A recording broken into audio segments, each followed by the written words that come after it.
Hi, I'm Hugo Gurdon, Editor-in-Chief of the Washington Examiner, and this is Political Perspectives. If you're joining us on YouTube, please like and subscribe. I am joined by Byron York, our Chief Political Correspondent. And Byron, I wanted to talk about Elon Musk, who's obviously a lot of people want to talk about, and he's a highly controversial figure. He has recently been accused of suggesting this is accused by Democrats and the other fearmongers of wishing to cut Social Security and other entitlements. Let's have a look at the clip of his interview with Larry Kudlow on Fox News, where he was talking about Social Security and discuss what he was actually saying and the divergence between the fearmongering and the facts. What we're adding here is caring and competence. And there's a massive amount of fraud of basically people submitting Social Security numbers for Social Security benefits, unemployment, Small Business Administration loans.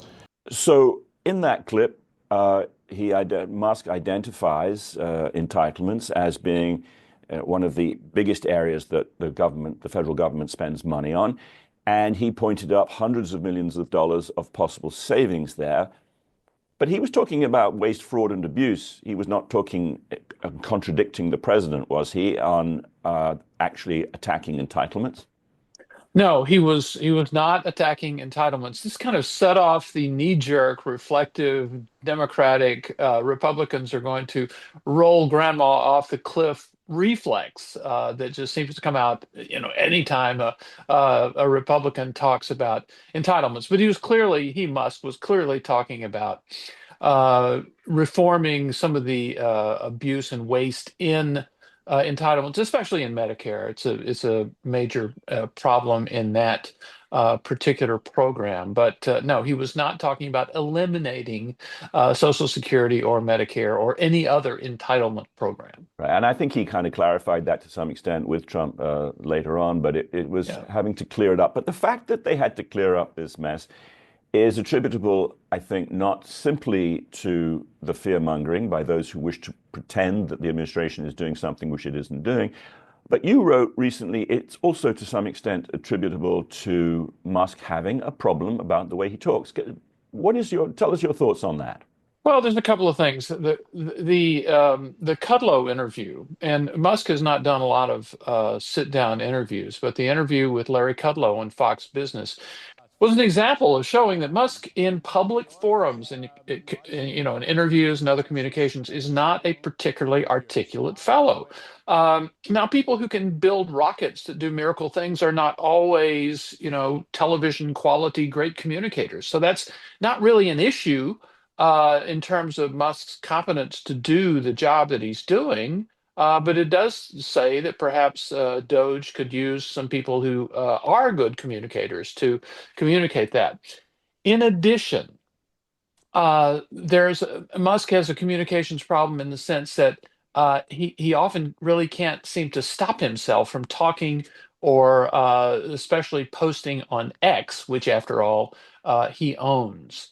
But DOGE is extremely controversial, even though majorities of Americans agree that there's waste in government, and they certainly agree that they want that waste found and eliminated, and they support the efforts of DOGE, and yet it's still so controversial. So there are a few reasons for that. One, Democrats and the media certainly want DOGE to fail because they want President Trump to fail.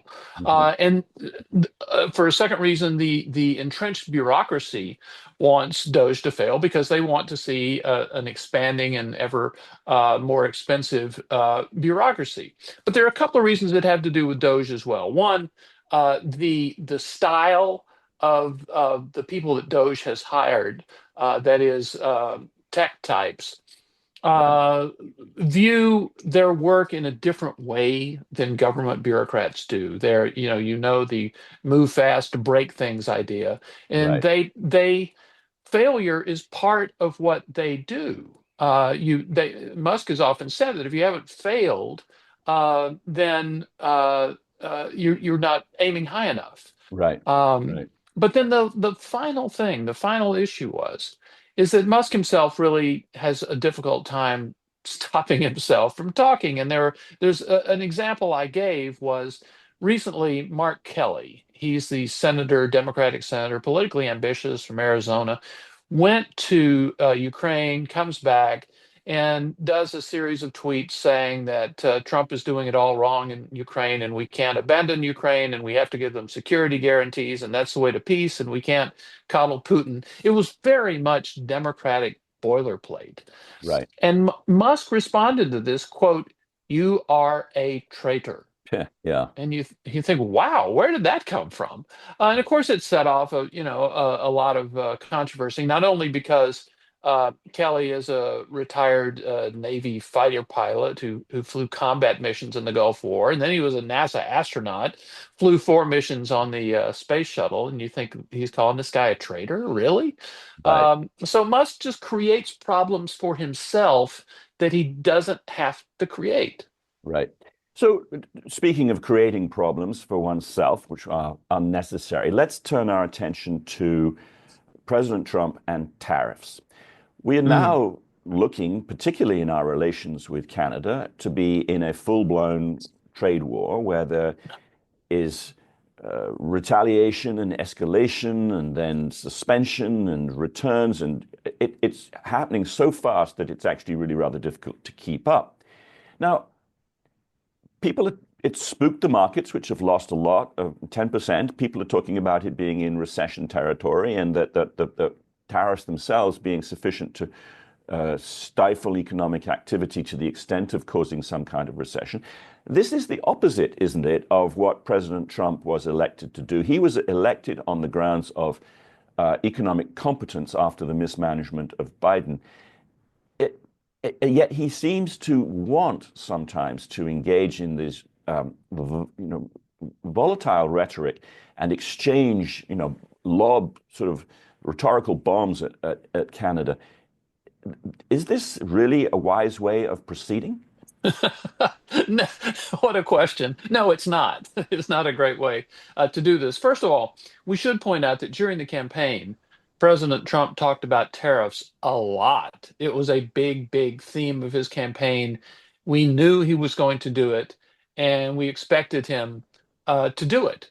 Right. The issue is how he has done it. And if you talk to business people, especially those who have any business that goes over back and forth over the border, U.S.-Canada border, um, they are being driven crazy by the changes that are taking place. That one tariff is threatened, one tariff is imposed, then it's brought back, it's postponed for a month. There have been a few carve-outs for specific products or commodities in it. And we don't know what's going on today, and we barely figured out what went on yesterday. Right.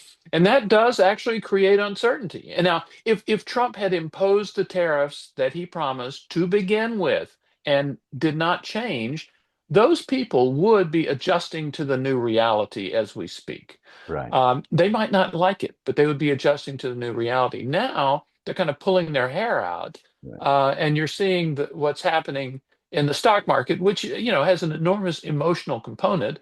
People are confused and they get scared. Right. So, but it's a strong contrast with the way that President Trump dealt with border security, and this Yeah. is something that we have noted in an editorial in the magazine. Is that on border security, Trump did some very clear, decisive things. They were things that the public could understand, and they were very quickly effective. And that there's such a sharp contrast between the way he dealt with that and the way he dealt with or is dealing with tariffs. Is this because, frankly, he understands sovereignty and the importance of the national border sort of more fundamentally than he does the economy? There's not a lot of economists who support the idea of tariffs, but it's a very sharp contrast with having clear, decisive and effective action on the one, and lots of confusion and upset on the other.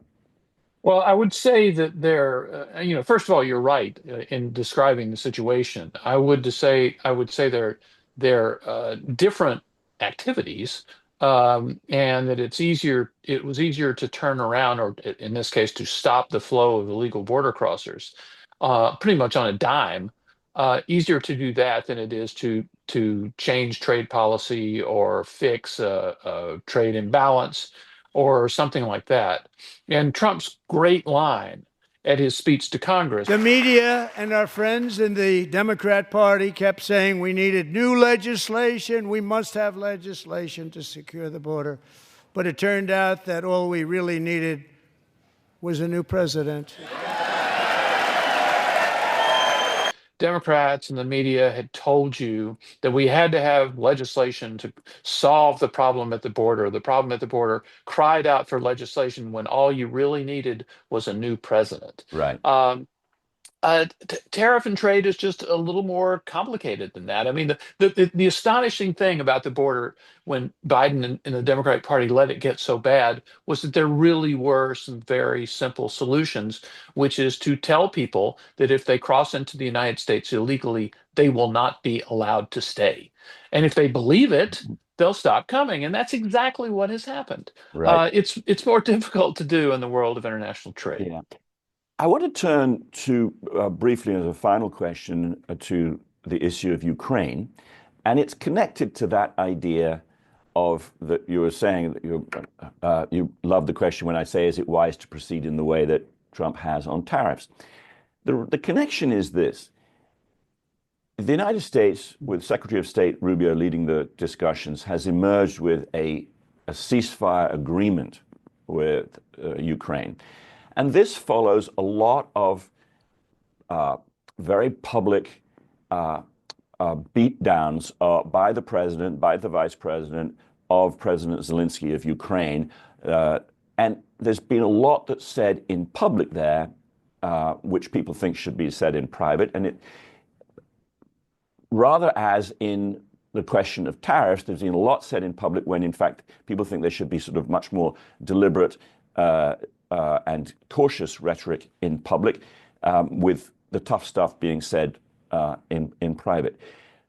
But is the ceasefire agreement from Ukraine, to some extent, it gives the White House some bragging rights, but are these bragging rights, as it were, justified? Does Trump and is this a vindication of the kind of volatile public diplomacy that this administration goes in for, and which causes a lot of people, heartburn?